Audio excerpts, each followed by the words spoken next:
தெருல போற யாரோ ஒருத்தர் கட்டி பிடிக்கும். சேலஞ்சை அக்செப்ட் பண்ண முடியலன்னா ஒரு பச்சை மிளகா சாப்பிடணும். நாங்கள் இது எப்படி பண்ணுறதுனே தெரியல, புதுசாக இருக்குது, பண்ணி பார்ப்போம் எப்படின்னு. பச்சை மிளகா ஒரே நிமிஷம்ண்ணா.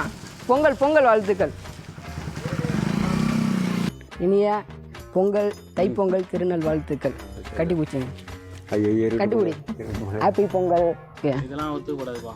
ஒத்துக்கப்படாதா? 20 ரூபா லஞ்சம் கொடுத்து கரெக்ட் பண்ணிட்டேன். டேய் எப்படியா இருந்தாடா? இன்னொருத்தர் வேணா கட்டி பிடி தந்தா ஓகே. இல்லை பச்சை மிளகா சாப்பிடும். பாட்டில் தலை தலை தலை ஒரே ஒரு வாட்டி வாத்தலை தலை தலை ஒரே ஒரு வாட்டி வாத்தலையா? கட்டி பூச்சி தலையா? சரி போ போ போ போறியா? பொங்கல் வாழ்த்துக்கள்ண்ணா. ஹாப்பி பொங்கல் தைச்சிருண்ணா. கட் பண்ணி. தேங்க்யூ. நிக்கலையா? ஓகேயா. ஒரே நிமிஷம் ஒரே அக் பண்ணிக்கணும். சொல்லுங்க. அப் பண்ணி வச்சேன். Happy okay. பொங்கல் வாழ்த்துக்கள். தேங்க்யூ.